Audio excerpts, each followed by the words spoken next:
We'll wait another minute because I think it's 3:04, and I'll call the meeting to a start. Welcome everyone. I hope you've had a good month.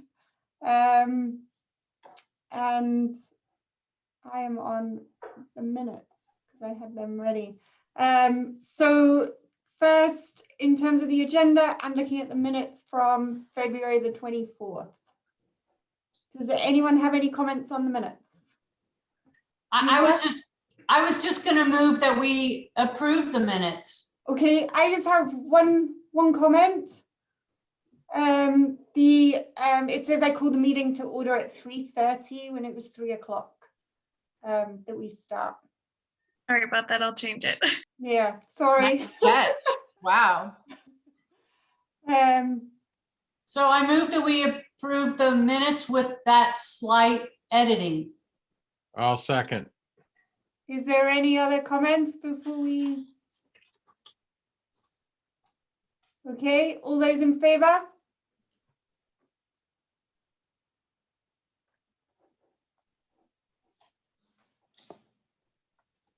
We're off and running. Then we have the announcements. The next meeting is on April the 28th. Are there any announcements from commissioners here?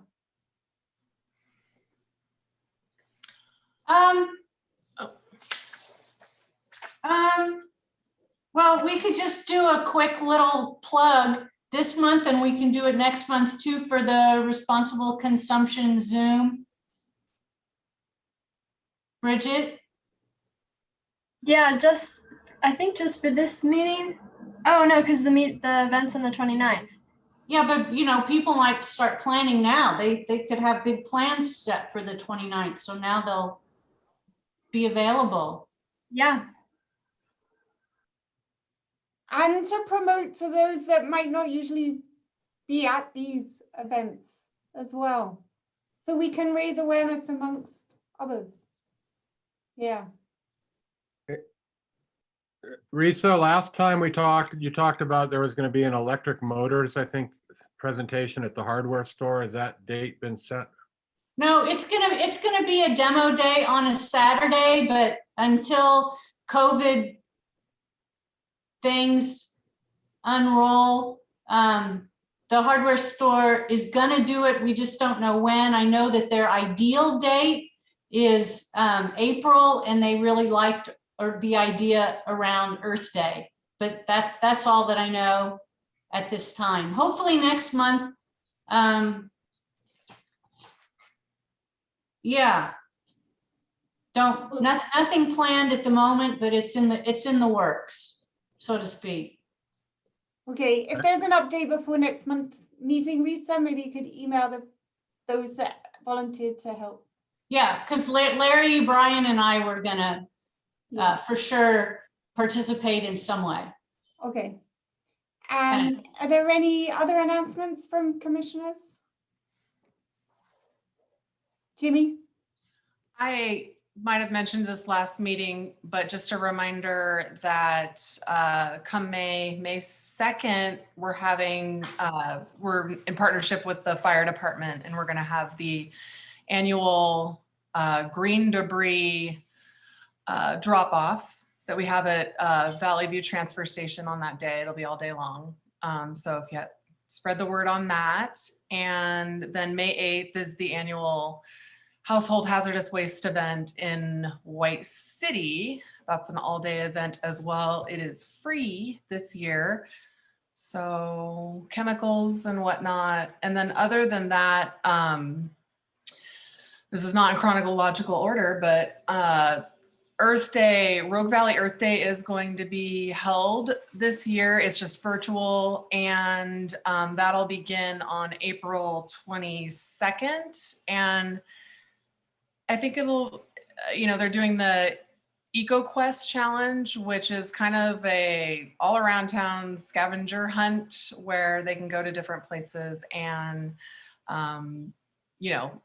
accomplish the quest, and the prizes are pretty neat. So I think there's don't quote me, maybe an electric bike. So if you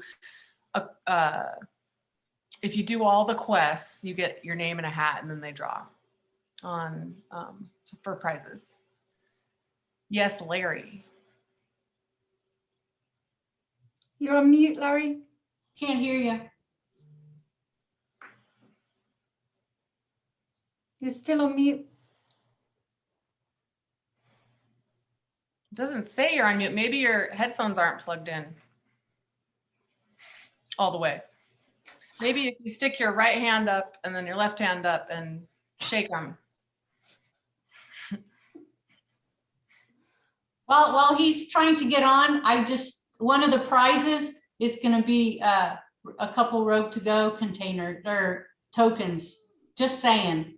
That's reason enough right there, you know. Oh, and thank you for bringing that up because it jogged my memory. Most of the prizes are experience based, just in the nature of Earth Day, you know, not wanting to give just, you know, here's a new pair of shoes or whatever, you know, it's something to do.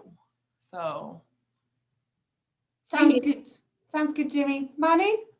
Oh, I was wondering, do you need volunteers, Jamie, to help with the yard waste one on the second? You know, because of the COVID, we are actually not having volunteers this year. We're some of our recology staff will be working it instead. Okay. So thank you for that offer. Sure. We're going to keep it, yeah, low key that way. Okay. Did Larry. Larry find his voice? Have we got sound, Larry? Or okay, we'll come back to Larry. Are there reports from members of other commissions? We don't have any reports in.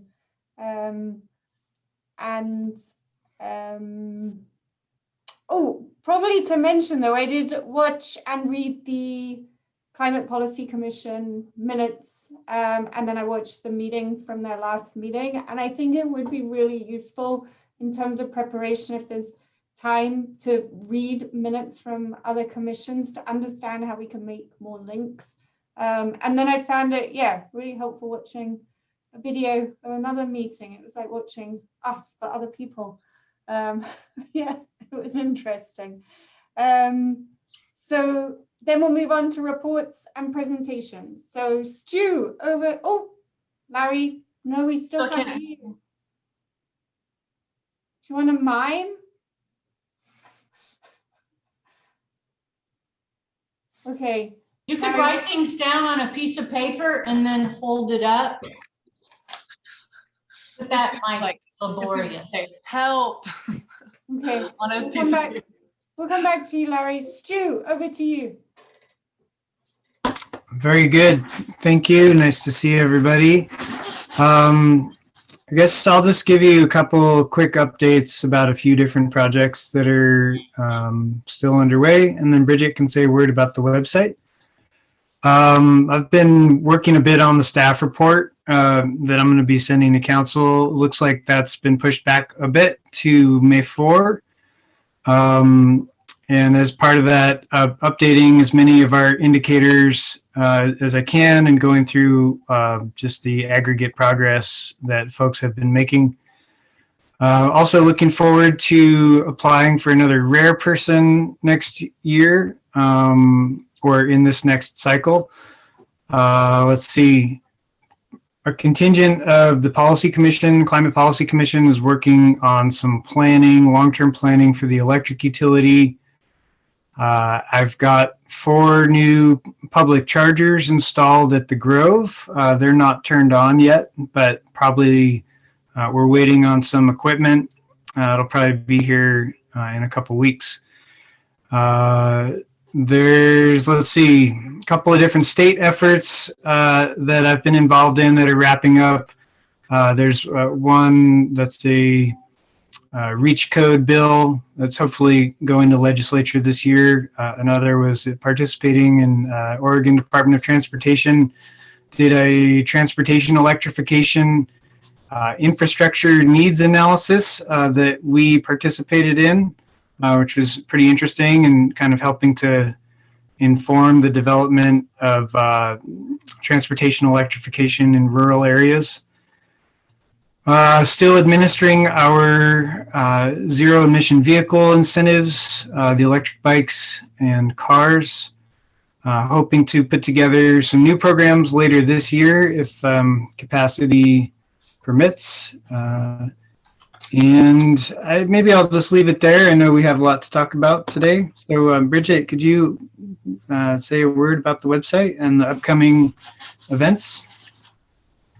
Yeah, so for the month of April, we have 2 events. One is on the 22nd, which is about Ashland water usage. And then, as Risa mentioned, the Rethinking Waste event is on April 29th with Bex and Jamie. So I'll send out information like I did in the beginning of March with all that typed out. And then if you all could send it out to your circles again, that would be great. I think that was effective last month. And then for the website, we have another new web page transition to the new web format, which is about the city transportation electrification programs. So I'll send you all a link to that after this meeting if you want to check it out, and feel free to send any feedback of just if it's easy to navigate and understand. So that's exciting. We have pages in the works and keep moving forward with that. So, but I think that's all I have. So thank you. Thanks, Bridget. And if I just say one more thing, I just wanted to thank Bridget because she's done so much good work on our website, and we have used up half of her time with us. So we're happy to have her, but we need to, I don't know, keep the good work happening. And thank you, Bridget. I have a question. Is there any way we can find a way that the city could maybe get a grant or something to get more of Bridget, or is this it? I'm going to be applying for a second rare participant, which is the program through which we received Bridget. So we'll have somebody else, hopefully, starting in September, if all goes well. We want Bridget. We want Bridget. Brian.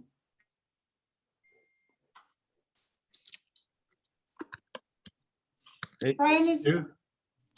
Stu, are there any plans for any EV chargers like in the shopping cart YMCA end of town? Oh, that's a great question. I'm glad you asked. There are not currently plans to put city operated chargers at private businesses, but we do have a charger incentive program for anybody with a commercial electric account. I've done outreach in the past to a lot of our hotels and hospitality and other large employers.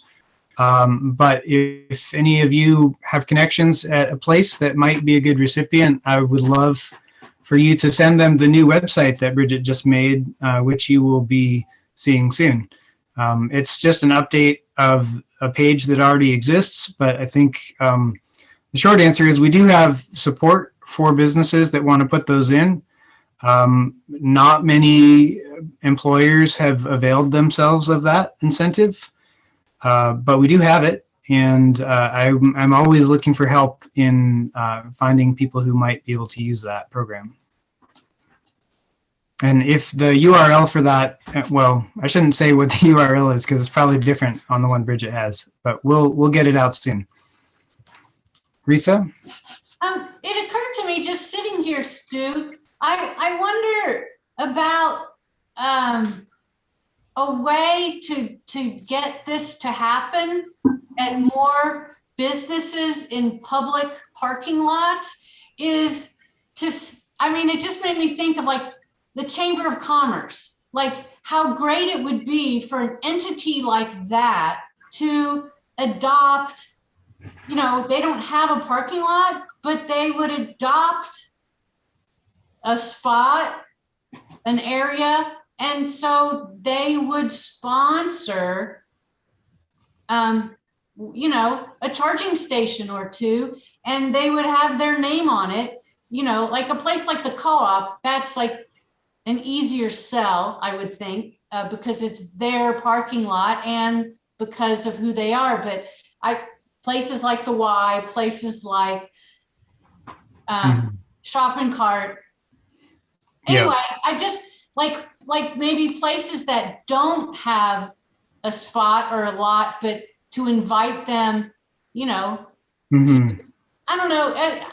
I hadn't thought that through. It just, Yeah, it's a big topic. I'd be happy to follow up with anybody who's interested in doing that kind of outreach, because there are some good reasons why people hesitate to do that investment, but there's still a lot of opportunities. And I guess the last thing I would say, just so I don't forget, is I am working with the Y on hopefully doing a pilot program there this year, which we're waiting on a grant that's being applied to by another party.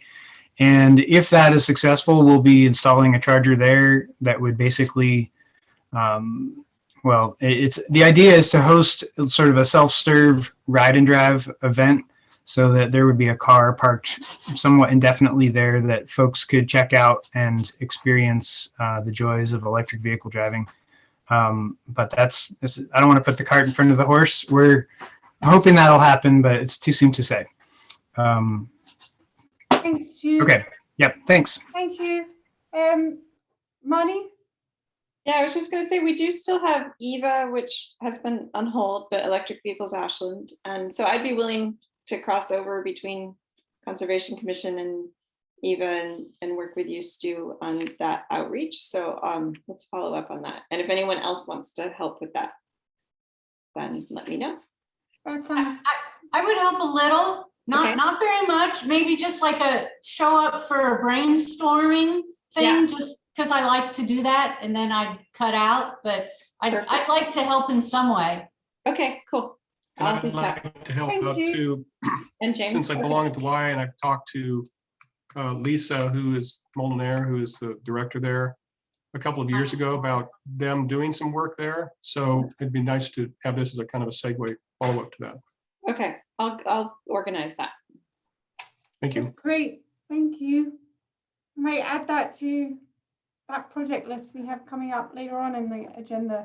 Okay, thanks, Stu. And sorry, we'll flip 5.1 and 5.2 around. Tonya, the council update. I don't know that I have much to report, other than just that we did do our work plan session. I don't know if we did that since this last meeting. The meetings are all kind of swirling together, but we'll be working on that in the new. One of the things that's on that list is a community-wide strategic planning process. We are going to be trying to figure out what that looks like once we get past the budget process. I think climate will probably factor in in a very big way in that work, and also a focus on building solar resilience at our essential services sections of town. So the wastewater and water treatment facilities, the emergency operations center, that sort of thing. In terms of this commission, I think the hope is that major installations like that can really help build the public conversation. So if we're able to start putting those in place, it'll be interesting to see if there might be an engagement, some engagement efforts around it, but there's still quite a ways out. Okay, thank you. Could I ask on that? I'm wondering, in talking about solar resilience, I was wondering about the age of the solar installation on East Main, on the city shops and on the police and city council campus over there. Is that slated for a refurb, or is it still producing? Maybe, I don't know who would know what's going on, but that's been discussed.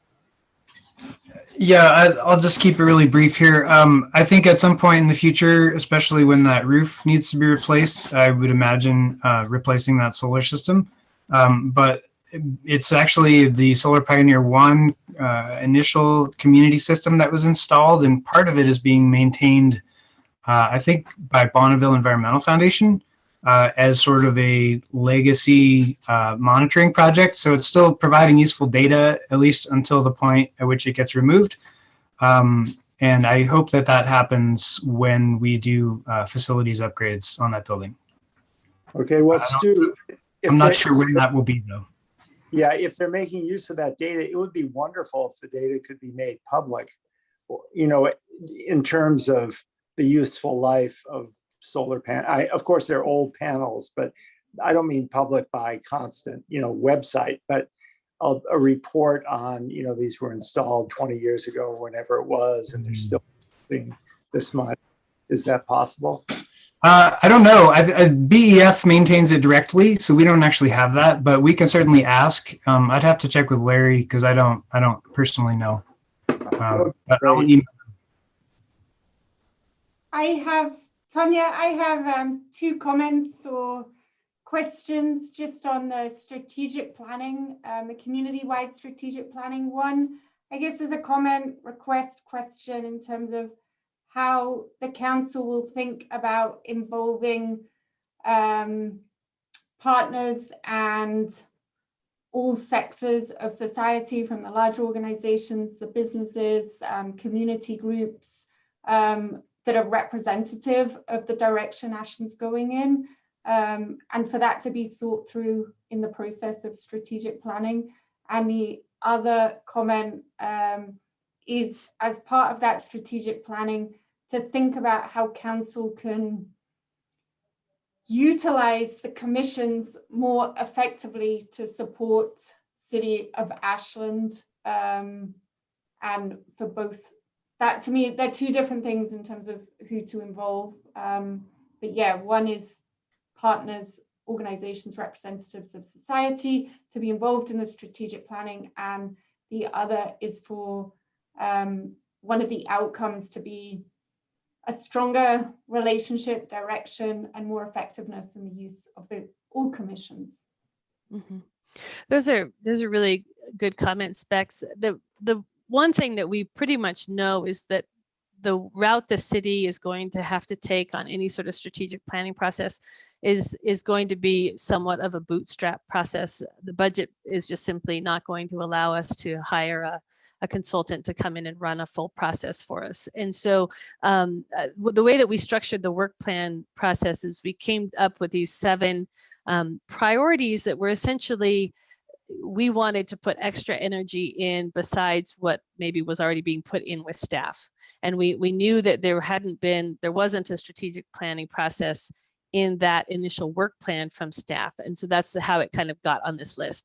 And then what we did with it is that we assigned, each counselor had to pick 2 things that they would work on. And so I'm working on that with Counselor Hyatt, I believe is the other person. And so we're just now looking to see what is out there in terms of different types of strategic planning programs. You know, what do they cost? What might the city have to come up with, knowing that we don't have a lot of resources? But certainly what I will tell you from just my conversations with Counselor Hyatt is that the community engagement piece of this is critically important, because we need to come up with a strategic plan that doesn't take 3 years to build, but that really does reflect what this community wants to see. And that means the whole community. It means, how do we get to people who don't usually participate in these sorts of things? You know, what does that look like? And certainly there's a strong equity push, but it's also just simply the people in the community who don't usually participate. They're not always people from, you know, that are struggling. So we're working on that. It's super early in that process. We haven't even met. And the one thing we did decide during the work plan session was that with the budget process where it is, and with so many of our staff members not being able to take vacation during COVID, that we were not going to come in with a whole bunch of new asks and needs from them on these new topics until after we cleared the budget process. So what I expect is that Paula and I will be talking over the next couple of months and doing research and trying to figure out what that should look like. And then we'll be coming back to council with a proposal. But the other piece of that is that the whole point of having a strategic plan is to be able to tier your budget and your resources towards it. And our commissions are a huge part of that resource pool. But right now, we don't really have a good way of directing people. or those commissions. In fact, the climate commissions are in some of the better in the better shape in some level, in terms of at least there's a climate and energy action plan to tear off of. Some of our other commissions don't even have that level of guidance. So I think that those things will come together nicely, but I'll make sure that your thoughts are embedded in there. And if anybody on this commission has ideas about how we might make that strategic planning process work, or resources that we could bring to bear on it, please send them across to me. Thanks, Tanya. Tanya, Harry? what's the best way to communicate with you? Through your council email? My or- council email. Yeah, my council email would be great. So it's okay to just go to you with that? Yes. Mhm. Okay, great. Thank you. Brian? Tanya, are there any big plans? You know, are any big undertakings the city's doing planning wise right now that are in the forefront of the city's planning for the next decade or couple of decades, like, you know, an urban big plan or big transportation plan that we as members of this commission should make sure that the SEEP is being really forwarded and addressed in those plans? Go Oh, ahead, Bex. Tanya, no, Tanya, go ahead. The Climate Policy Commission, and Stu, jump in here if you have anything else. It has set out a list of master planning processes that the city's engaging in, and they have they're tracking those processes and coming forward to make sure that they line up with SEEP as part of their annual work plan. Stu, did you want to add anything to that? Nope, you said it perfectly. Ray Millette on the CPC is the one who has sort of taken on himself to keep track of what planning efforts are underway. And if you look at their minutes, there's a nice little chart that says what is happening and what the associated dates are for that process.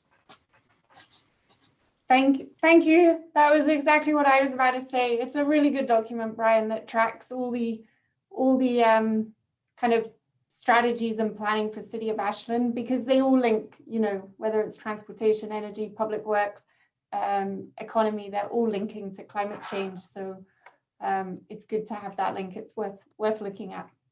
Would that be in the minutes of the last CPC meeting? It's in each one, Okay. but it will be, yep. Actually, I Thank- think it's on the agendas, not the minutes, but you can find them both in the same place. Thanks. Yeah, thanks, Elizabeth. In each agenda. Yeah. The next agenda item then, old business. So we have the article for the next, I'm working out our approval dates that's to be approved at this meeting on Ashland Community Takes Climate Action. That Bridget and I wrote this month. Has everyone had a chance to read it, and are there any comments? James? Okay, thank you. I took a look at it and I really appreciate all the information that's in there. And I have a couple of recommendations for tweaking it a bit. One of them is in the impacts of climate change. That would be the first paragraph and the second sentence. It says the impacts of climate change will have tangible effects.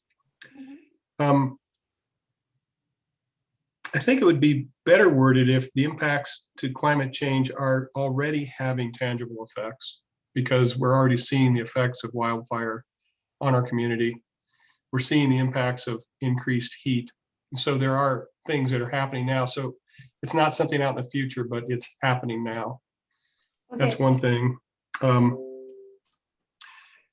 the sentence where we're talking about emissions, which is the next one. I couldn't turn this thing into a Word document, so I'm referring to my notes here.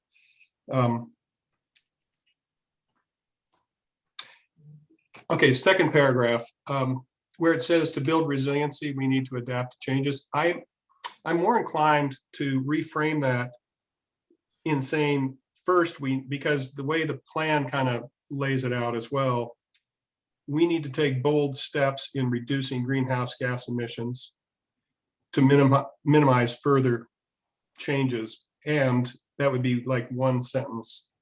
And then the other one is we also need to build resilience to adapt to climate change. So just to kind of switch those things around and turn it into two sentences.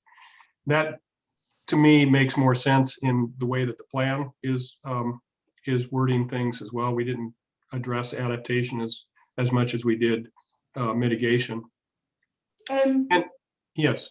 So just a question, James. So the way I'm learning is that resilience in Ashland means both adaptation and mitigation. So that's why there's that catch-all at the beginning about to build resilience. So are you saying just to use that in the context of adaptation, or to still have that at the beginning, but just switch out adaptation and mitigation? Well, you know, with that in context, I think if you name resilience as including both, then that would be fine, because that kind of sets the stage for that. So that first sentence, resiliency includes both adaptation and mitigation, or mitigation and adaptation, so that it's clear that we're dealing with it from that perspective.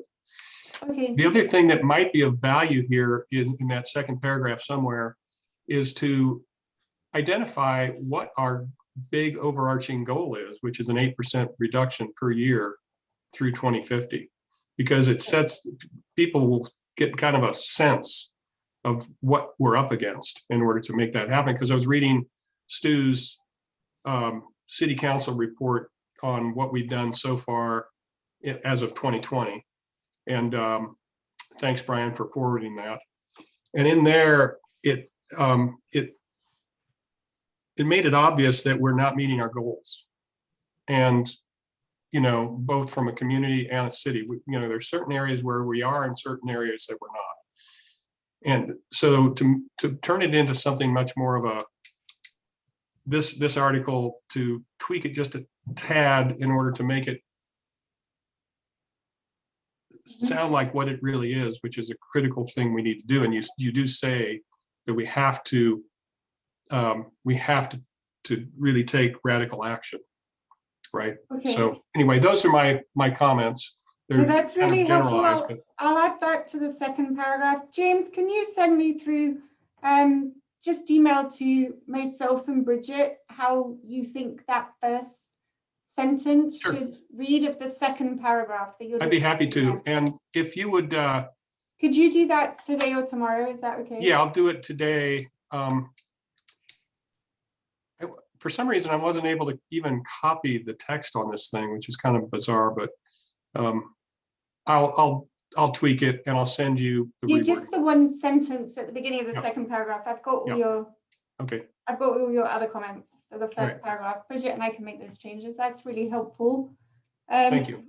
Risa made a suggestion that I'd be interested in hearing the thoughts of in terms of what we're communicating and how we're communicating, because I'm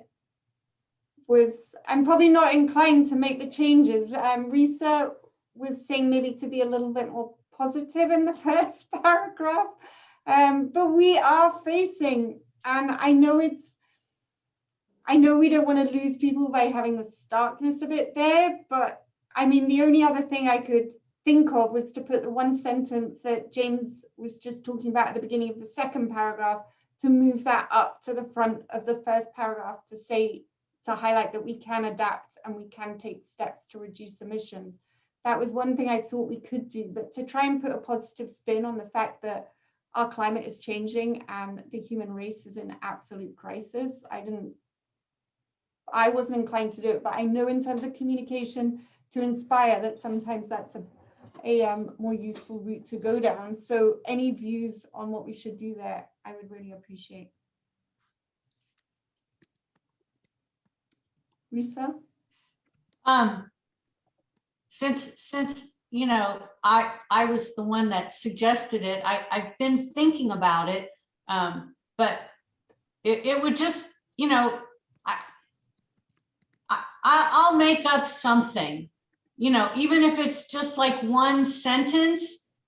I'm just imagining, you know, that a reader who is overwhelmed, you know, is starting a paragraph of reading something and they're like, oh, I don't want to hear another negative thing. So it's kind of not like manipulative, but it kind of is.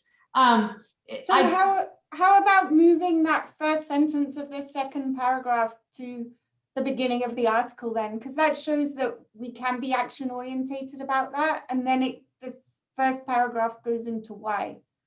So it's kind of saying we can do something. This is why we need to do something. And then it goes into the detail. Would that address your thoughts, Risa? I think it would help. You know, it's no guarantee that an uninterested person is going to read it, but just a little bit of honey could help to attract some more bees. Okay. Thanks. Okay. Mani? I was just going to add that just a nice way to do that is to start out just saying, you know, we know climate change is this daunting, big problem. And yeah, we already have all the tools and we know exactly what needs to be done. So kind of, if you lay it out that way, then you can kind of go into the daunting stuff, but people already know where this is going. This is saying, we know exactly what needs to be done. And we have the technology that's needed and, you know, so make sure people know it's something that's very solvable, even though it's so big. Yeah.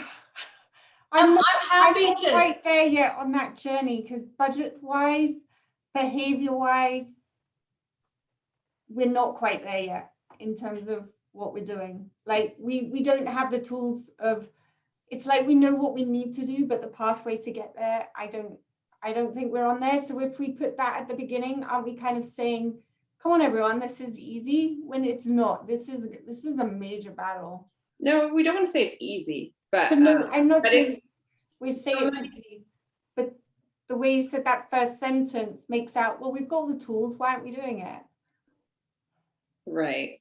Okay. Well, that's just been a nice way. So Project Drawdown is really good at how they phrase it in a way that actually does seem to motivate people to feel hopeful, because we really do want people to still feel hopeful, because otherwise they won't take any action. I know. So but a lot of Project Drawdown is major technology and behavior change, and that will need resource. Yeah. Okay. Do you want to suggest a sentence, Mani, and fire it through to me, and we can bring that in as well? Yeah, I can email you something. Okay, that would be just helpful. Pick what resonates with you. Okay, that would be really helpful. Okay.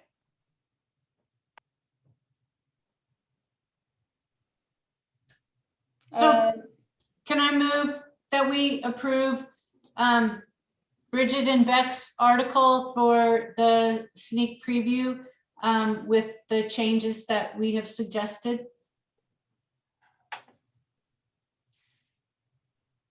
I will second.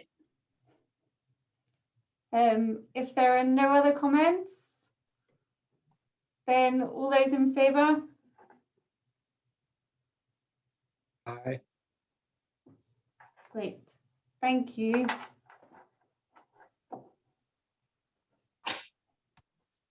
And then Risa, then once those changes are made, we get that through to you.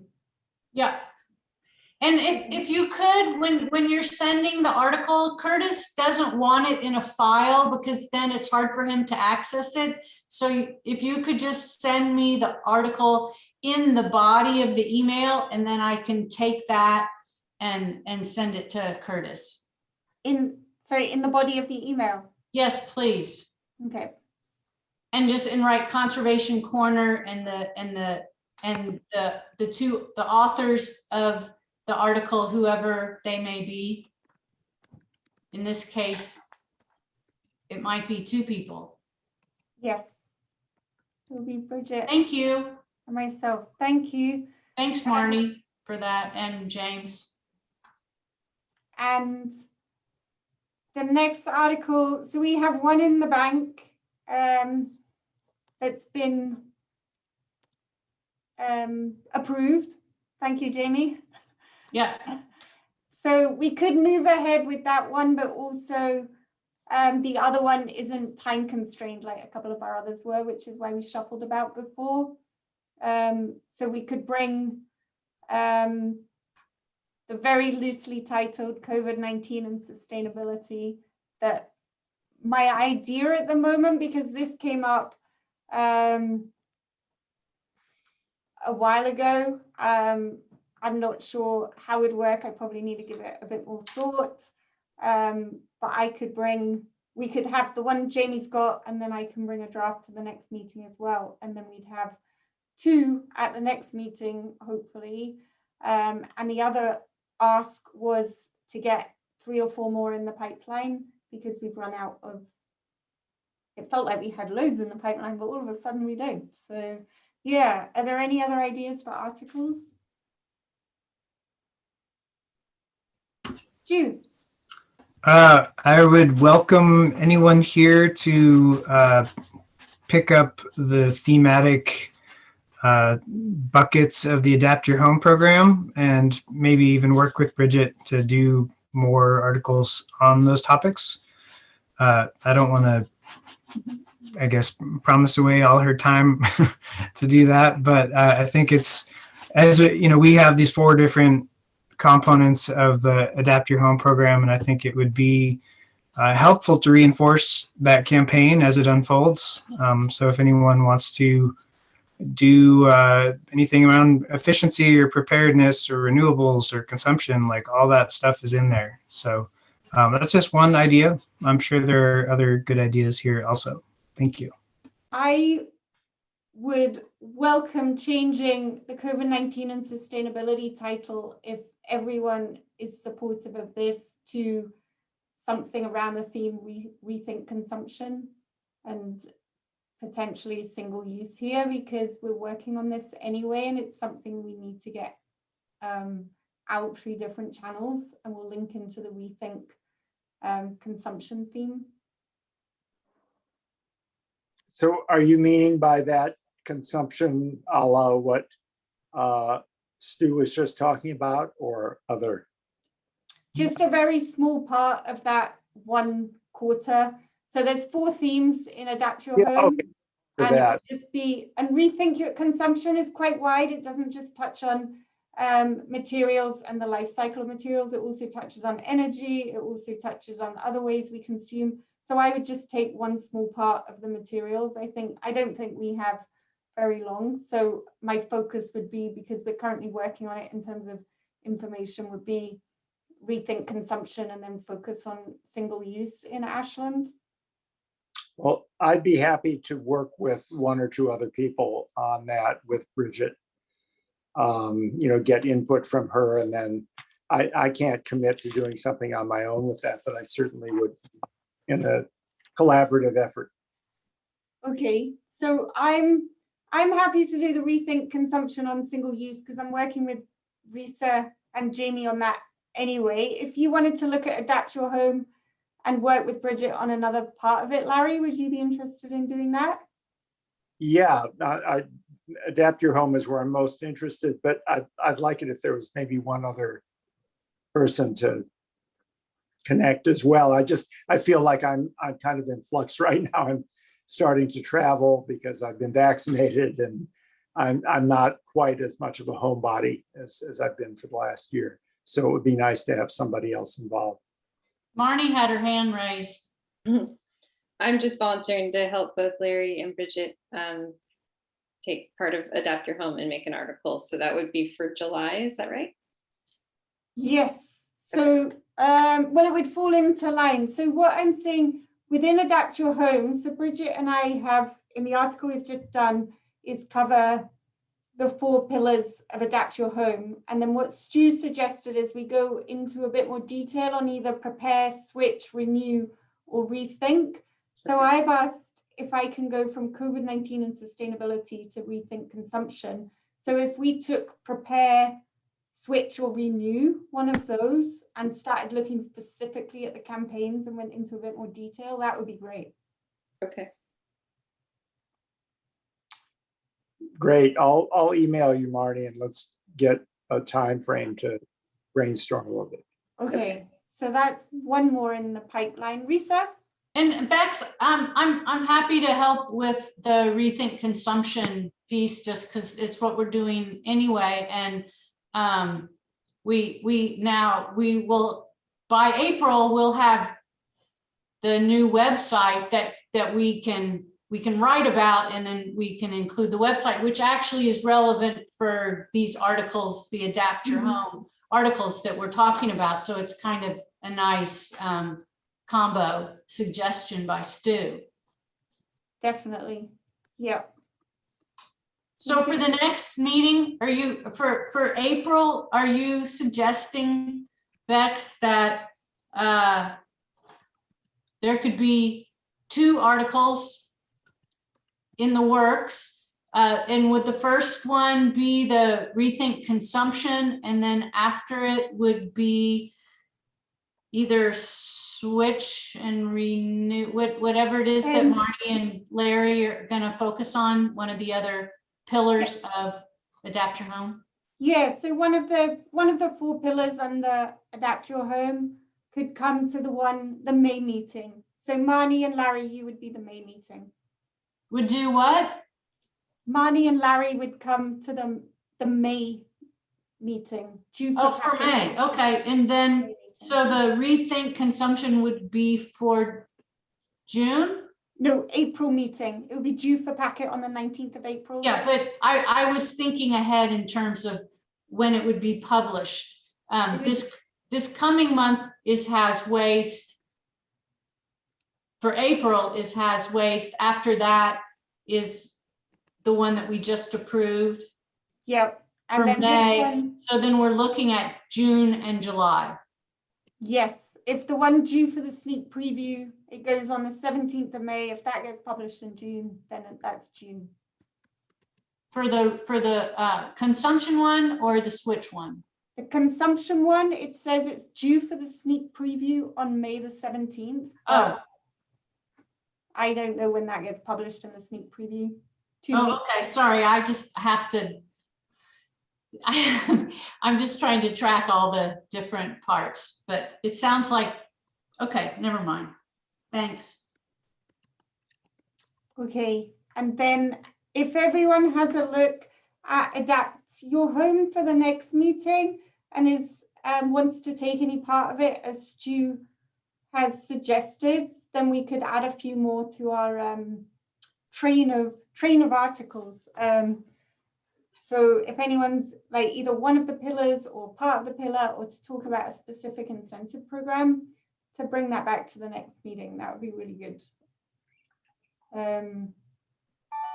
Okay, and Bridget, you mentioned the different channels that we're going through at the moment. So you said it worked well last time, and you're happy reaching out to everyone individually again for the next cycle of communication. I think we have someone who's on Nextdoor, someone who's on Facebook, someone who's on email, and you have all that set up, don't you? Is there anything else you need from us for that at this stage? No, I have everything unless anyone has any other comments or questions.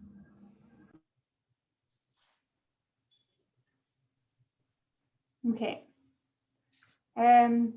And then we'll move on to the SEEP project update. And we start with an update from responsible consumption and single use. Risa or Jamie, do you want to update? Or do you want me to? I can just say that our group is in the process of creating a visual graph type, that's probably the wrong word. Graph?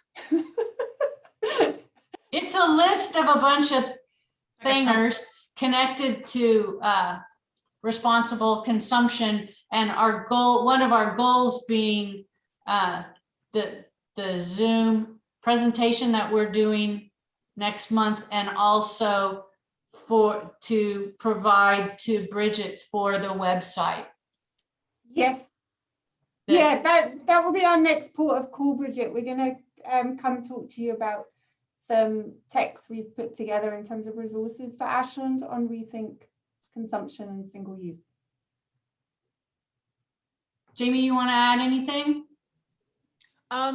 Just working on my element of it, which is creating outreach ads that are targeted at single-use items and giving alternatives to those items.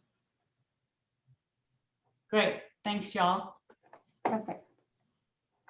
And next is climate resilience, which has an attachment in the agenda. Has everyone read the link? Yep. Okay, And who's doing the update? Marnie. I can give a little update, and then Brian and James, if you want to jump in. So we did a little reset, I think. We were thinking about this big outreach and education effort with council, but it just felt like that wasn't landing quite right. So we backed up and thought, okay, I know for myself, but all of us, there's certain things we just want to make sure council knows moving forward, especially people that are new to council or that weren't around or part of the seat development process. So we wrote a little draft outlining some of that. It's just a letter that the CCOC potentially could send to council, or if the whole CCOC doesn't want to be part of that, then just our members can send it to council. And it's just a reminder of a few key pieces of the seat that we think are especially important for people to understand. Let me just bring that up. So, one of those was just where this plan even came from. Basically, young people were demanding it. And that was a really important part of the development. And I know it affected pretty much every decision that went into that plan.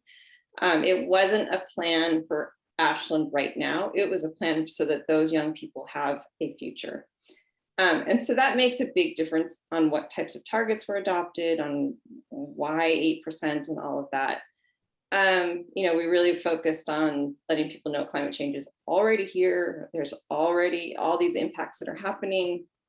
It's already causing inequities because we have systemic inequities in our communities already. And so anything that's going to exacerbate those with climate change is going to cause even more inequity unless we address them directly.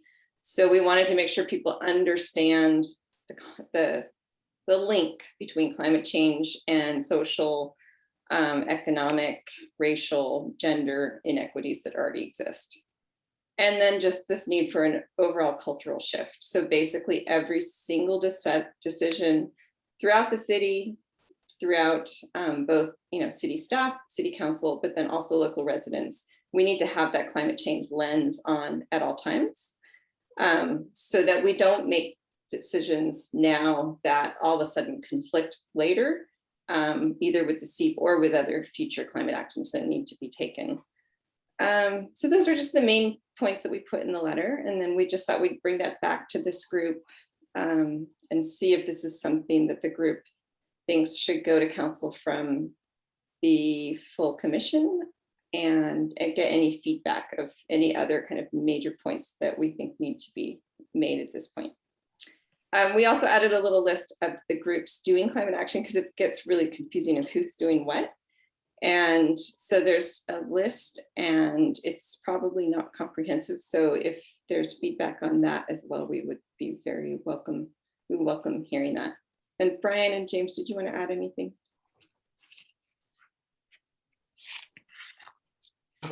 This looks good, Marnie, and I'd looked at this before, and I just noticed a couple little tiny things that might be helpful to just tweak a tiny bit. One is in the third paragraph down, where the goal is not to be arbitrary, it must be achieved worldwide, even with COVID, the COVID pandemic, maybe to clarify what the COVID pandemic has done. In other words, with reducing greenhouse gas emissions still isn't enough. That might be one way and to say it. And then where it says the world is falling short of this goal, we and the rest of the world, so that it brings it home to us. Okay. Thank you.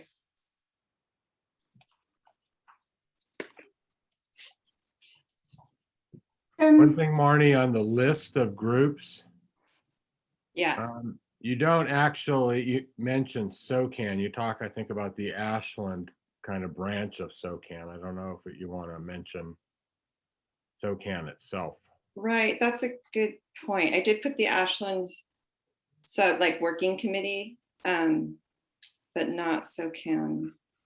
Okay, should I put them separate, or maybe I should put them, I'll put them as one. Maybe say SOCAN and then say there's also a Ashland sub-branch of SOCAN. Okay.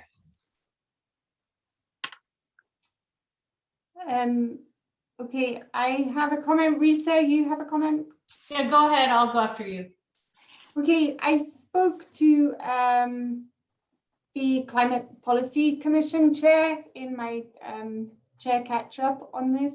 And I think it would be really powerful if we had a joint message coming to council. I know that they want to come to council at some point, and they knew that council were going through the budget program.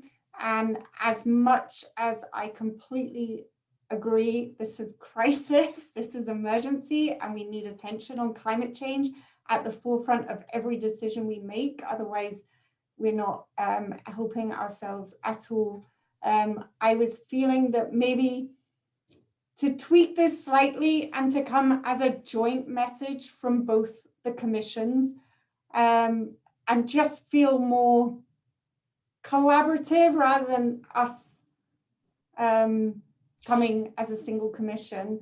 And that brought me on to this, a similar with the groups and organizations working on climate action. There was a mix for me.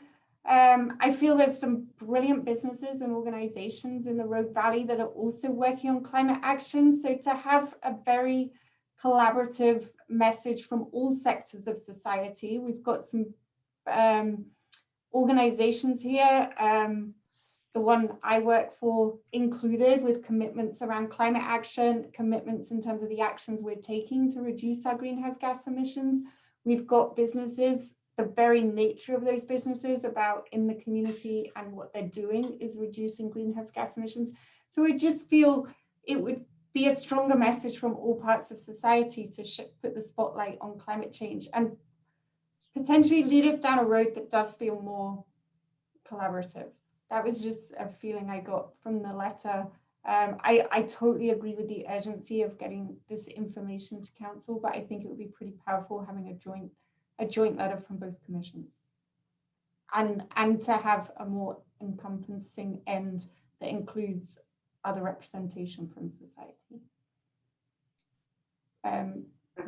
Sorry, Marnie, go on. Oh, go ahead, Risa.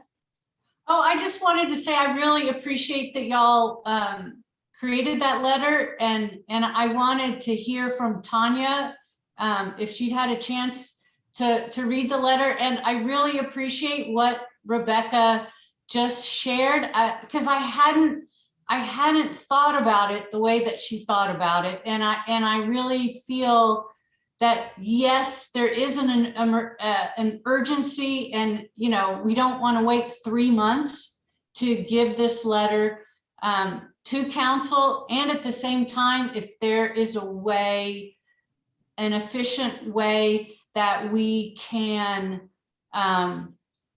include, so that the voice, the sentiment that we're sharing is one that goes across business, organization, commission. It makes me think, you know, the Transportation Commission, they may say, hey, we want to be, we want our name on that too. So I just think it's a balance of how long is it going to take to get the best possible collaboration, but maybe it will be a good start.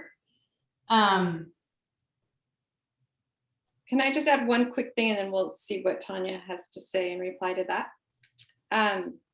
So the letter, the way it's written right now is coming basically from those of us that participated in developing the SEEP, as far as there were these really important things that happened when the SEEP was developed. And if you weren't a part of that process, you wouldn't know. And it's historical and really important that somehow that historical knowledge gets passed on. It's basically what we're trying to say. Because if you read the plan, it doesn't show up. So that's what this is. And if we do a joint, and I'm not saying that's not important, I think it's very important to have something joint, and it might completely just replace this. We can throw this away, which, you know, I'm not gonna hold on to it if this isn't the direction we want to go. But there would be a very different letter if it came from the two commissions jointly. And it would say, you know, these are the things that we think are very important looking forward, important parts of the SEEP. But I don't think the other commission necessarily would be that interested in signing on to kind of like, this is how the SEEP was developed and this is why it's the way it is. And I'm totally happy to hear other people's perspective on that. So, Risa. Morning. I wonder if there's a way to keep, because I hear what you're saying, and there is an important value in passing down history and knowledge as we go forward. I'm wondering whether we can keep that and add a paragraph that would be the invitation for reaching out to these other stakeholders, so that we can have both. We can have the history, the connectivity with the beginning, and the invitation, the reach out to other stakeholders. Okay, Tanya. Thank you. I think you could go a couple of different ways and they would all be successful. The Climate Policy Commission, I think they've had some discussions about the same thing of how to get people up to speed. And what I can tell you is that when new counselors come on, it really is like drinking from a fire hose, because there's all of these different processes that are already in play. They've been in play sometimes for upwards of a year or two. And so there's a whole process of stepping in midstream to a whole bunch of actions and activities that the counselors who've been there before already have that background information on. So I think it's important that they understand exactly what was put in this. And I did have a chance to look it over. I didn't look it over with a close eye for sort of wordsmithing or tone or anything like that. But the focus of this is how this came about. This is why it's important. Is something for them to see, and it's kept nice. It's pretty short. It's just a couple pages long, which is important too, because we get a lot of big documents and it's hard to get through all of them. What I would say is there is something to be said for expedience in this space. We're already having decisions come in front of the council that have climate impacts, and so the sooner that all of the counselors feel like they're on solid footing with this information, I think the better. We are also right on the cusp. The budget process starts next week. And at that point, what it means is we're sort of doubling up on meetings. There's a lot of information for counselors to take in. So it may, I think if you approve it today and send it across, there's some chance that they will have a chance to digest it before the budget process. But I don't know that I don't know what decisions are going to come in front of us in terms of the budget. And we just don't know yet. We haven't seen the draft document. But I also wasn't privy to, Bex, to your conversation with, about with Rick about how to put it forward. I suspect that the Climate Policy Commission, if you decide to ask for them to come on to, with it, I didn't see anything in there that I think that they would balk at. So I think it could be a pretty quick and easy process to get them to approve it. Already I'm not sure if that contacted. helped. Yeah, I've already contacted Rick Barth, and Mhm. so this might be the way to run that back to Rick, Marnie, and Brian to get his look-see at it and see if there's anything that speaks to him that they might want to add, with the understanding of what the intent of the tone of this is. I think the only downside is they wouldn't have time to vote on it as a commission. Is that right? So Right. I don't know that they could have the commission actually behind it. Yes, I do have a comment on Brian's the, first. okay. Brian? Yeah, my feeling is Marnie and James and I have already brought this to this commission probably 3 months in a row. And I think the document really speaks a lot to the history of the development of this. And I heard Tanya talk about expediency, and I think we should move forward as it is. I don't think in any way it portends us being to work with the CPC. And then I think separately, and this comes from some emails Stu and I had back and forth today, where he sent me the most up-to-date kind of summary of the progress and interval progress of the SEEP. And it kind of concluded with me asking Stuart, how do we get the community on track to meet these goals? And Stu says, we know what actions to take for the most part. I need funding and capacity primarily, but also more political and business champions. And I think we should send this letter as it is now, unless the CPC can just sign on really quickly. I personally would not recommend we get into meetings or a series of meetings to wordsmith this to get the other commission to do it. That's going to take too long.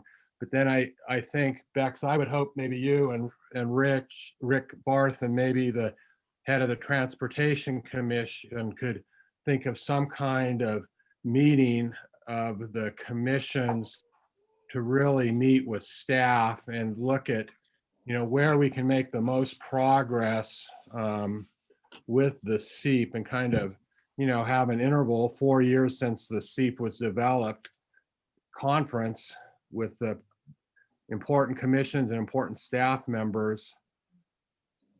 Maybe set that for the fall or something and have it as a big deal. But I move towards getting this letter out now. Okay, thank you. Thank you for that suggestion, Brian. And I really appreciate, Marnie, the context that you gave it, and Tanya's comments and James's comments. That's really helpful. I have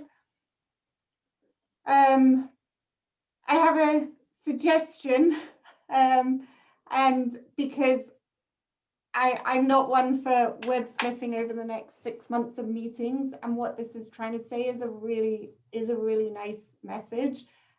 Is it possible, just because the list of groups at the end, it just makes me feel that that's exhaustive and just the only groups working on climate change? Is there a way of bringing that into the letter, just saying how different parts of, the economy and society and groups all work on climate change, and mention some of these, but we don't need to list them out, because then we're missing others. And actually there's just such a great group of organization, businesses, and nonprofits that have taken so much action on climate change. So it's a way of, by not mentioning them all, we're including them all, if that makes sense. I definitely think we should be mentioning the Climate Policy Commission, though. And I would, if that could be brought into the letter, I see this as something useful. And I'd be happy to see if we could, on the second comment that Brian made, see if there is a speedy process in terms of the CPC being part of the letter or endorsing the letter. Otherwise, I would support it being progressed. Okay. So Could I- I'm happy to work with you on getting those listed. And let's let Larry speak. Sorry. Yeah, thank you. I've been trying here. I know. In light of both what Tanya had to say and Brian, I think both their comments were really helpful. But one of the things that strikes me about the letter is that it is so, it's got a high density of good information. But I can see, especially from what Tanya was reminding us of for new counselors, that even in the brevity of the letter, there's so much in it that it may just, be something they'll kind of skim through. And I would just suggest, I'm not trying to tell you what to do, but I think that you would get more eyeballs on it and on different parts of it if you had something akin to an executive summary at the beginning, just a short, maybe a quarter of a page that pointed people to, page 2, paragraph 2, this, because there are about 3 points in it that are vitally important. I would focus myself on the equity part of it. And I think these are things that people miss. They assume we're very engaged with climate issues and we've got the SEEP and what's the big deal. But the big deal are the very things that your letter addresses is where did this come from and where is it going? And it's a little unusual because usually humans and politicians don't focus so far into the future, but young people do. And that, kind of that connection, it's so good that connection was made there. But I'm just worried that people might miss the most, if there's some way to highlight or change text on a few of those really important points, I just think you might get more attention from individual counselors. Okay, that's And great. Thank you. I'm totally on board. I would vote to send it on to council, as soon as possible. I think ideally it would be good to have the SEEP with it, but I think that then we'd be looking at June or July, the way our process goes. Thanks. Okay, thank you. James. During this discussion, it got me to thinking also, and Larry, you kind of helped me to figure out how to frame this. To me, the two most important parts of this, yes, background is really important for people to understand and how it came about and so forth. But what are the key things we're trying to get across? I would say the second and third. The second is climate change is already impacting economic and social. Third is the cultural shift is needed. Maybe at the very beginning, those are the two things we bring up. That climate change is already impacting these groups. And for me, the most important is a cultural shift is needed because it then secondarily has a relationship to the economic and social and racial disparities when there's that cultural shift that takes place. So to me, if I were sitting in the council chair and I would be hit between the eyes with what was being said here, I would bring right up front those two things right at the very beginning, and then they can refer to it in the document. Okay, I'll let Mani's got that comment, and also what really resonated with me, Mani, was the history and where it's come from and the future, like the young people involvement in the future. So you've got all those comments just to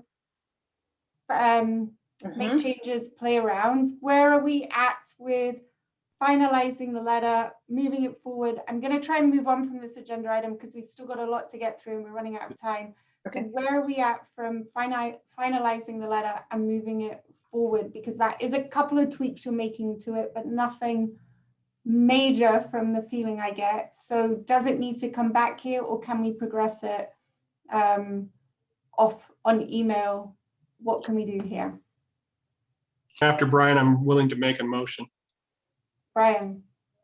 Well, Marnie and James and I had a scheduled meeting for this coming Monday. And I think maybe we could have it finalized. Mhm. And what I would move is that, a tweaked letter then be sent to the chair of this commission. And if, Bex feels it represents the intent of the commission, that we then send it out expeditiously. I would make a motion that we accept the changes that have been recommended.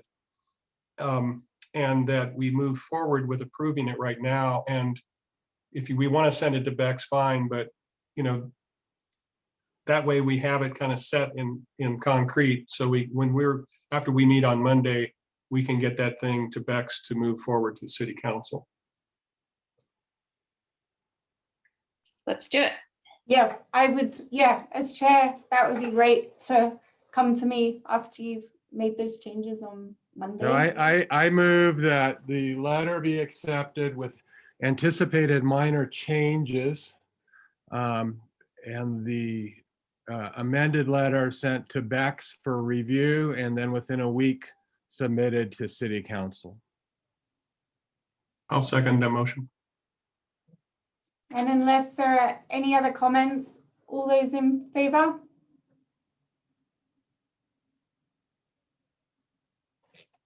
Great, thank you. That was a good discussion. I enjoyed that. Risa?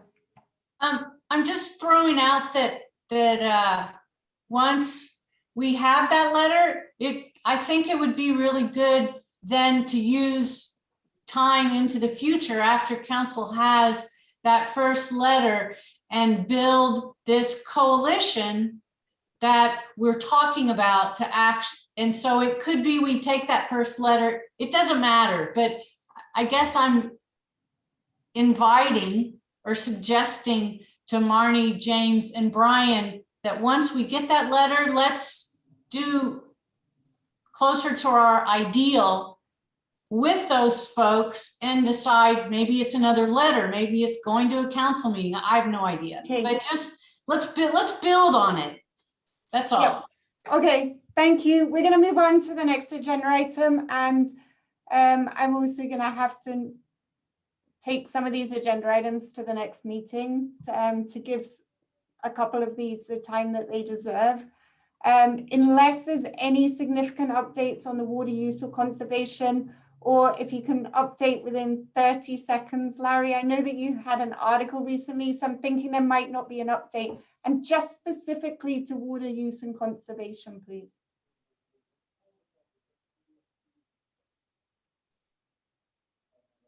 Yeah, my update is we really need to keep our eye on the budget process and be sure that we and the CPC weigh in on the, there's two studies that's on the update list that the CPC has. There's a water conservation and use study that's on tap, and also wastewater. Both of those use lots of energy and have huge impacts into the future.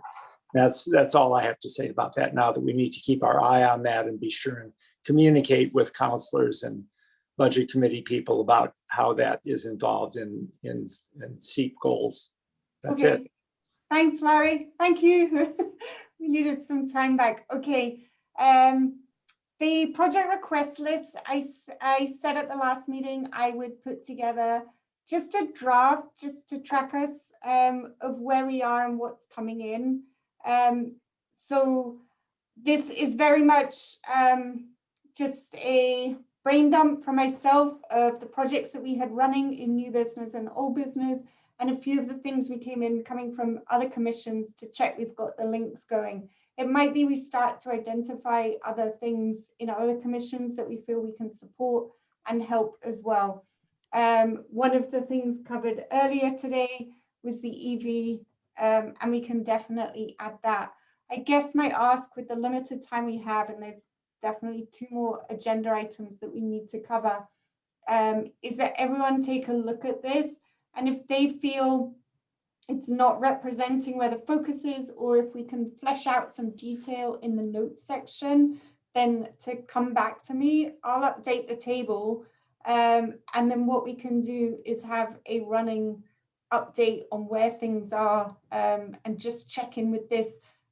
Is too much coming towards us as a commission? Do we need to reprioritize again? Who's involved in what? Do we need to move people about in terms of what they're involved in? So that's really my ask at this stage. I'm not attached to this layout. I very much just took the meetings, the minutes, our conversations, in terms of what topic and project was happening, who was involved, by having them as the lead or plural leads, and then notes on where we were at, and very, very short notes. We definitely do not have this document for giving lengthy updates or project managing milestones or everything. It's just to give us a snapshot of what's coming in and what's going out and what we're doing at the commission. So if there's any comments, I would feed back to me before the next packet. I can add some on here. If you feel it's misrepresenting what you're involved in, then also come back to me as well, and I'll make those changes and then get a final copy to Elizabeth in time for the next meeting.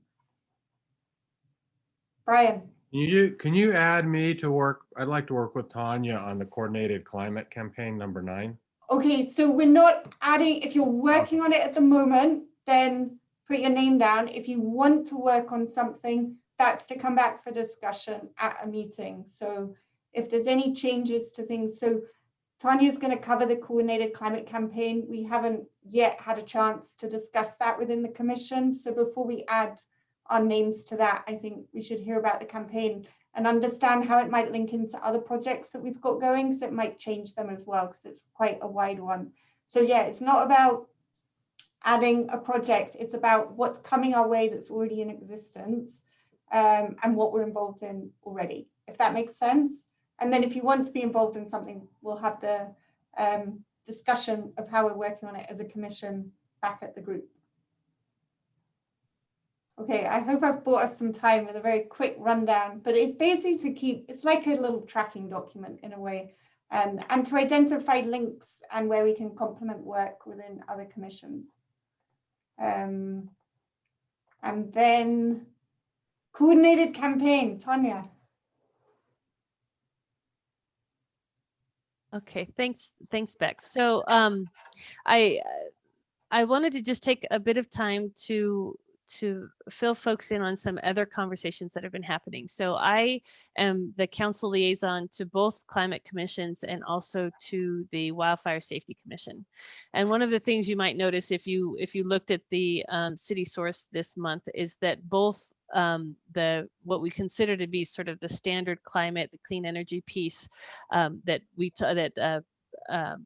Bridget told us about today, that's operating now. We have several months of the push for that particular work, adapting your home. At the same time, the Wildfire Safety Commission and Ashland Fire and Rescue are launching their 4-month campaign to help people get their homes ready for wildfire. And they are rolling in on top of each other.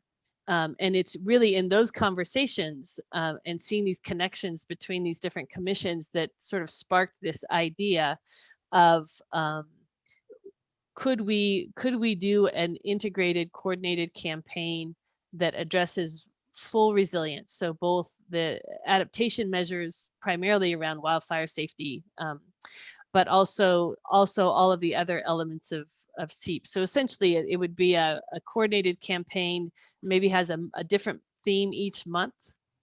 I know that that's how the Wildfire Safety Commission is set up. It's 4 months of a campaign, is each month has a different theme, and it has a different set of materials, and it has a different ask for the community to respond to.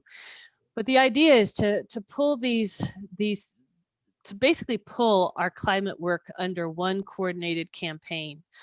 The Wildfire Safety Commission has been doing this campaign now for 3 years, and what they've done is expanded out into the community. They have a variety of civic organizations and faith-based organizations that are sharing their information for these 4 months that are part of that campaign. And they also have last year, just before COVID hit, we had reached out, and the CERT people the emergency response folks were planning to help the Wildfire Safety Commission with a variety of outreach at local stores and different kinds of things. And so the idea started to come together in large part because we started to see this overlapping, but also because these two issues are now competing with people's attention and for budget resources, I think, at the city. So joined together, if there was one coordinated campaign that is obviously a multi-year campaign, but has all those different element pieces in it, it could be, you know, essentially one ask to the council for resources. It could be something where the community feels like if they stay in with this campaign, they'll get to the things that are important to them. They won't feel torn between, you know, should I be, you know, pulling mulch away from my yard right now, or should I be working on my solar panels? And then the final thing is that there's an idea right now, and this comes back to the Wildfire Safety Commission and the Ashland Fire and Rescue work. And that is this idea of really activating the search volunteers. And so we are in the process of getting a 10 zone evacuation map essentially for the city. And the CERT volunteers work at a neighborhood scale. And so one of the ideas that has come out of this that we're still working on is really, the concept is very new and we're just talking to the different commissions about it at this point, but is the possibility of having the CERT volunteers help us all the way through the campaign by going and knocking on people's doors and telling them this is what, you know, this is the sort of the next month or the next couple of months of action in this coordinated campaign are really under that umbrella of this is an emergency. This is something that warrants calling out the CERT people to help us move it forward. So that's sort of the overarching general concept of what an integrated campaign might look like. An idea that's on the table is that we would have 10 months of themes and programming, and different commissions would take charge for different months depending on what the theme is and what is being asked of people. And that there would probably be 2 months off at the end of the year for planning the next year. But these commissions would come together potentially with some other folks from the community and lay out that plan and then implement it over the course of the year. And the engagement would go both directions. So part of it is making sure, you know, this information is going out in outreach space, but it also gives us an opportunity to also ask questions from people of where are they getting stuck?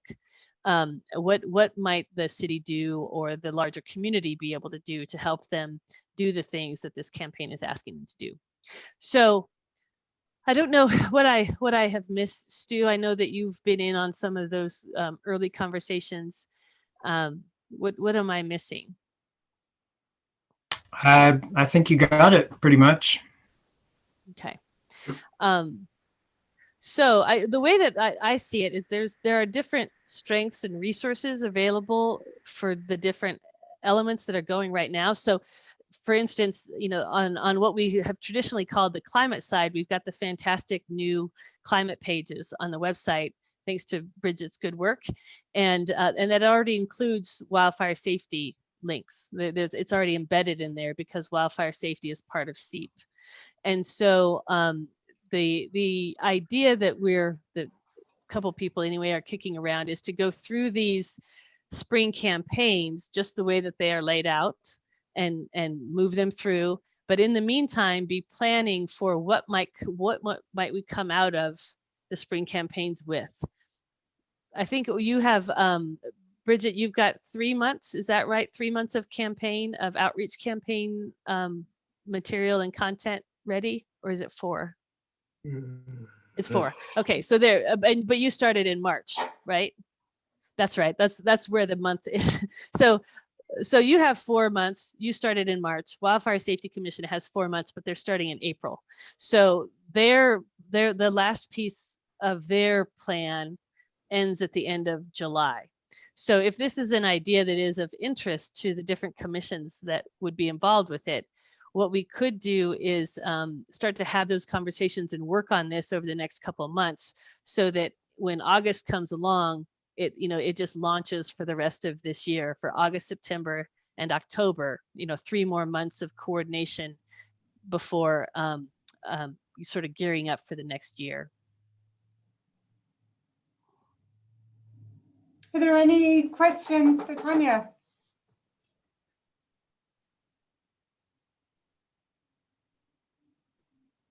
Is there support in being part of this proposal, idea, initiative, coordination? Look at this, we're all nodding. I'll say something. Thanks, I mean, Larry. it sounds great. It sounds like a really good use of already existing resources and a good way for there to be more collaboration and more outreach to the community. As long as the CERT volunteers are on board with it, I think it's a great idea.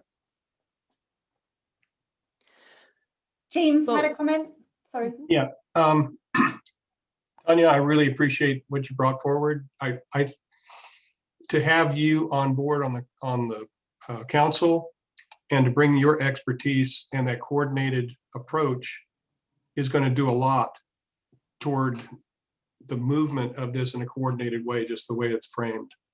And I think that whatever way we can support as a commission that effort, feeding us tasks, ideas, things that we could work on, I'm all in with that. So I really like that. Thank you. Thanks, James. Risa? Yeah, Tanya, could you just say a little bit about how you imagine, anticipate how the CCOC would be a part of this team of people? Sure. Since this is primarily an engagement and outreach campaign and feedback campaign, I would see CCOC having a major role in this collaboration. The Climate Policy Commission, less so, because that's not as much their bailiwick, but maybe they're involved in the conversations about what topics to take up, when the plan for the monthly themes is being put together. But I would see CCOC as being a major force in this campaign. And I think that what the work is to come together with the different, at least the Wildfire Safety Commission and the CCOC, and like I say, potentially probably a person from CPC, to come together to lay out that plan. And then each month, a different commission would probably have the content responsibilities for that month. So what is the information that's coming out with their staff assistants, right? What is the information that's being put in front of the community? What are the different mechanisms that it's being put out through? And who's kind of responsible for what? But I definitely see, the Wildfire Safety Commission has 4 months of programming that it'll probably be the same 4 months every year on some level.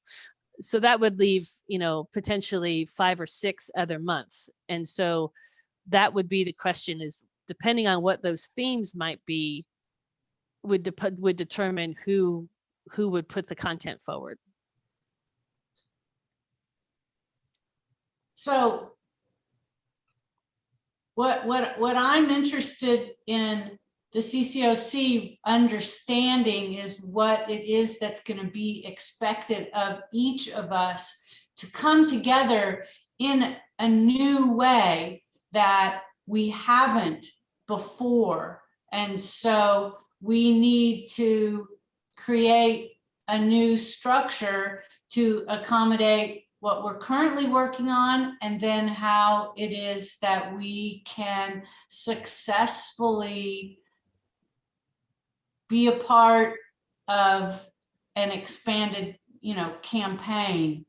Mm-hmm. I mean, I don't expect that you are going to hand us a piece of paper with everything on it, but the success of it is is dependent upon each of our, and when I say each of our, it's right now there are 7 people that make up the CCOC, and I'm just trying to wrap my head around how, I'm 1/7 of the collaborative contribution of the CCOC to this larger collaboration.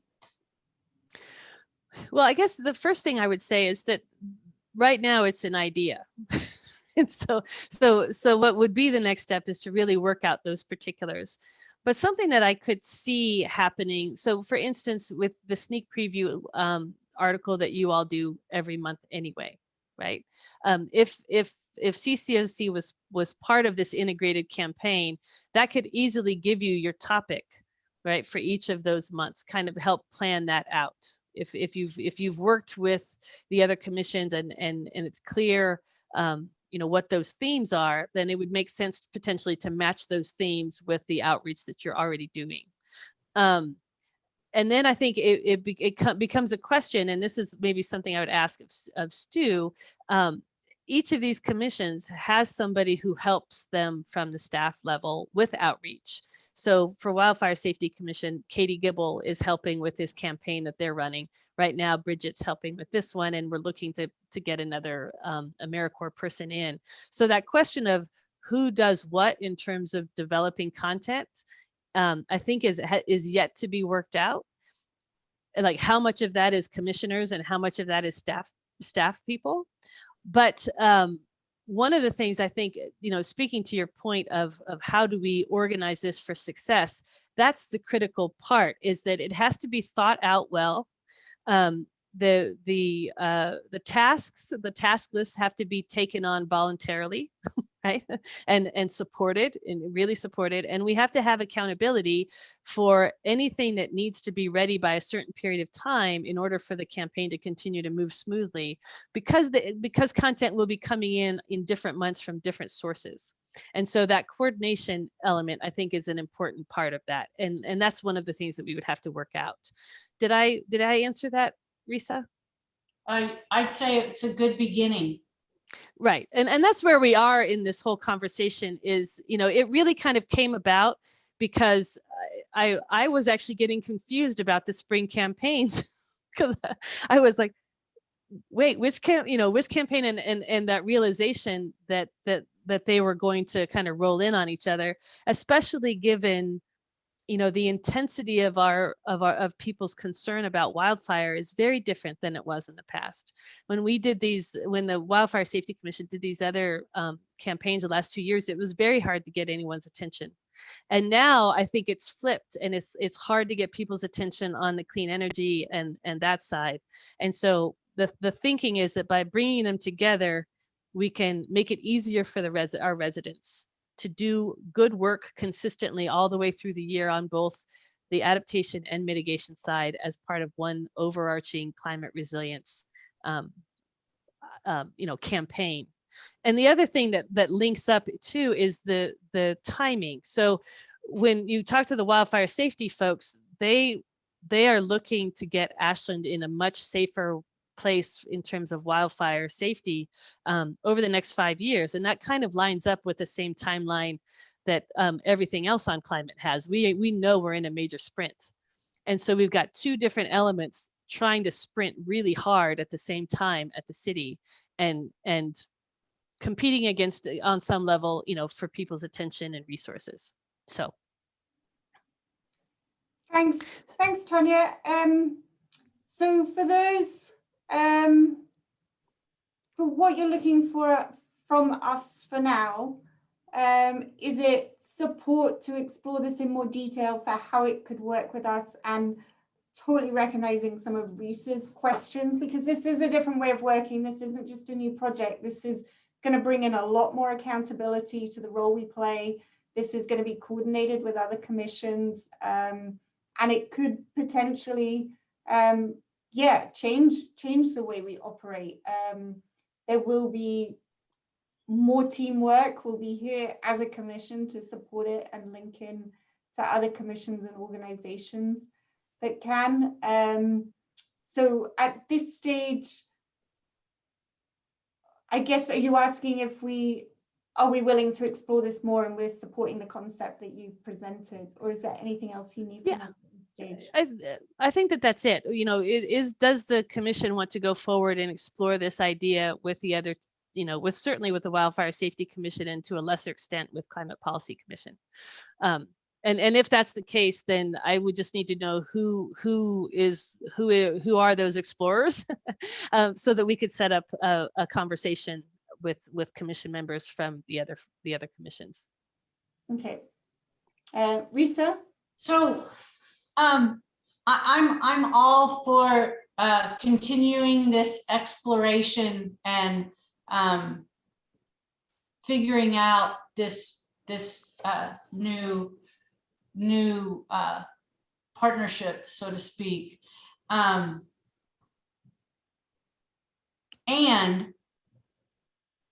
it seems as though I don't know the answer to the question, but I kind of wonder whether this is even possible without 7 out of 7 of us stepping forward. So I think Tanya was just asking for the exploratory discussion at the moment. Is that right, Tanya? Yeah, you know, I hear what you're saying, Bex. I think it's hard though to say who's in when we don't really know what in means. And so I think that the conversation, having this exploratory conversation, would lay out specifically what would each commission be agreeing to, and the commission's not obligated until the commission says, yes, we want to go forward Right. with this idea. Yep. So the first step is to come back with what would it actually mean for your work. Yeah. So should we make a motion to I think it's explore further? The exploratory work, but I totally agree with your point, Risa, that once the exploratory work has been done and looking at what this means, we need the whole commission in because this impacts us. Yeah. Yeah. Yeah, absolutely. I have just one comment, if I could. Yes, Jim? You put yourself on mute to talk. Okay, thank you. It's my understanding, and we've been reminded of this many times when we were back in the days when we were just the Conservation Commission, that we work for the city council and that we're at their behest. And so if there's going to be some sort of coordinated campaign, if there was a way to build the want for that at city council level and pushing that back to the commissions, that might be a way to get more commissions on board and understanding their roles, or at least identifying their roles in this. Just a suggestion. Thanks, James. So Risa, you were going to make a motion. I was just going to motion that we, the CCOC, explore with our council liaison the Coordinated campaign. boom. Okay. I'll second the motion. Thanks, Marnie. And unless do we still have quorum because we've lost someone? Yeah, we're okay. If we just lost one, we're good. And all those in favor? Great. Thanks, Tanya. And we'll keep that on the agenda for next month then. And yeah, let me know what you need from us between now and then. Sounds Okay. good. Thanks. And then I'm going to move 7.4 to carry to the next meeting because I do want to just kick off, and we don't have long, but I know that this has been requested, so I don't want to I want to work out if we do need to put it on the agenda for the next meeting. And this was a request, I think, was it Brian or James or both of you, the CPC interaction, just taking stock where we're at and what else we need to do here and to have a discussion around it. I'm not sure what you're asking. I mean, I just hope we Oh. can. One of you requested that this go on the agenda. Okay, I guess it was me, and I just would like to more formally, kind of have a interaction with the CPC and review the progress made on the SEEP since its adoption, and move in a coordinated fashion with them and city staff to see what we can do to move the process along more. And that coincides, Tanya, since you're your liaison for both commissions. I'm not sure if you're privy to this, but we talked many times about having a joint commission meeting in which we could have a conversation about what do we do? How do we coordinate better? Those kinds of things, some high level discussions about what we do and what things we each have going on and how we can coordinate those things together. Right. I remember us having one last year, right We before did. COVID came out. We did it was on Zoom between the CCOC and the CPC. I think 3 people from the CCOC were in attendance for that meeting. Yep. Okay, I stand corrected. I wasn't one of them. But maybe, I think that there's one of the things we do know, James, is that the effort is on to do whatever sort of a revision to the SEEP needs to be done this year. And in that process, and Stu, jump in here as well, there's, figuring out what exactly that looks like is part of this. And the focus at this point is to basically come back with a significantly more detailed implementation plan, not necessarily to revisit everything, but to focus more on what needs to get implemented when. But maybe that's a conversation, with Rick. I don't know exactly what the process is going to be for that yet. Stu, do you have anything to add? No, nothing to add. It's an ongoing process. I think the CPC is still trying to determine exactly what the end product is going to look like. There's some concern that if they call it a full update, that we would have to repeat the entirety of the engagement process, and that would require a lot of effort and money. So I think that the focus right now is on identifying priority implementation for the near term, and they're doing that at every meeting until they reach a point where they feel good about it. And I think the minutes are a pretty good encapsulation of that. And there's quite a bit of interesting discussion at each of the meetings about the various topic areas for that SEEP update or implementation plan document. But I think, there's still quite a bit of development that needs to happen on that front. I would, to help inform this discussion, and before we bring a meeting together, I would definitely encourage either to watch a CPC meeting, or if you can't make the time to watch it after on the video, to read a few of their minutes, to look at the documents that they have in terms of tracking the plans, and look at, like Stu says, the minutes encapsulate their focus around implementation. I had been reading the minutes, but only recently have been watching the videos, and it is an eye-opener in a way in terms of identifying how we can work with them, and it's really useful.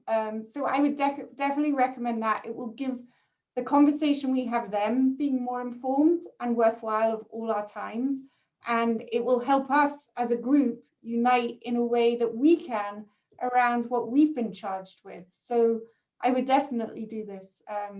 I think, and the minutes of the CPC, transportation is another one, and then even casting eyes over a few of the other commissions. It really helps take those links in terms of what our niche is, what our role is, and how we can complement work of others, but also unite as a team to support the council and represent the city in the whole of its breadth, and not just not just one area. So yeah, I would definitely recommend doing that. I found it really useful to watch the video and yeah, learn from that in terms of some things we need to do. I'm happy if Brian, I don't know if maybe once we've all done that, would it help keeping this on the agenda to maybe cover this again?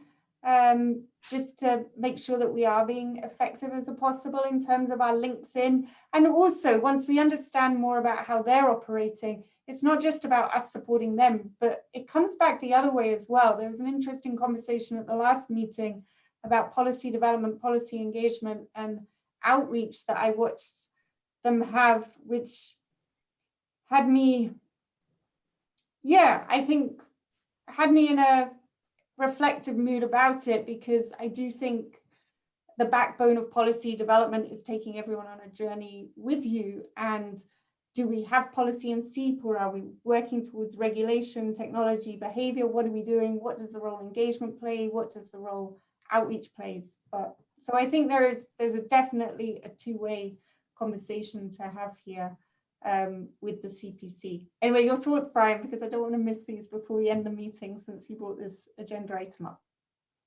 No, I'd be, at a starting point, be happy to review their minutes and try to look at some of their meetings, but I do think that there is a time when we should really have a formal process of interacting with them and trying to really carve out goals for one commission versus the other in terms of specific policy actions in a way that helps staff and not makes their work more scattered in terms of them trying to make us happy or trying to provide us a lot of information. I mean, I would like to see us really learn from staff about what the opportunities are. I mean, the primary needs of the planet may be different than what the realities of the Ashland budget are. And I think that we need to kind of work with staff and council and the other commissions to say, okay, what do we need to do and what's realistic, and not spread ourselves too thin, but make some real strong movements towards a few things that are going to make a huge difference. Absolutely, 100%, Brian. And that's a risk we've got to keep an eye on. As one reason I wanted to put the project request list, one reason, let's look closely as a whole commission, look at their minutes and where they're at, have this conversation. And I do think some structure to how we're working together would support each other. Absolutely. But I think your thought about maybe keeping this as a 5 or 10 minute spot on the agenda would be fine. And I don't mind maybe kind of making a report at the next meeting as to the gist of what the CPC's been working on, if there's not a CPC member here talking in other commissioners' time in that time slot. We're very fortunate with Tanya as well, because she is at both meetings. But just for everyone to get a flavor of the types of discussions there, I would encourage everyone to look at the minutes and watch a meeting or part of a meeting. Maybe let's keep it on the agenda, Elizabeth, and come back, collect our thoughts, and then there's probably something more we have to do here to add some structure on how we how the two commissions can complement each other more, and how we link in across the board in terms of being far more effective in supporting council. That would be good. Okay. We've moved the other agenda item. We're going to finish on time. That's exciting for everyone. Well, Larry had somewhere to go already. We lost him. So, okay, I'm going to bring this meeting to a close then. Thanks everyone for your time. And we've all got actions, and I'll see you all next month. Thanks, everyone. Bye, everyone. Bye.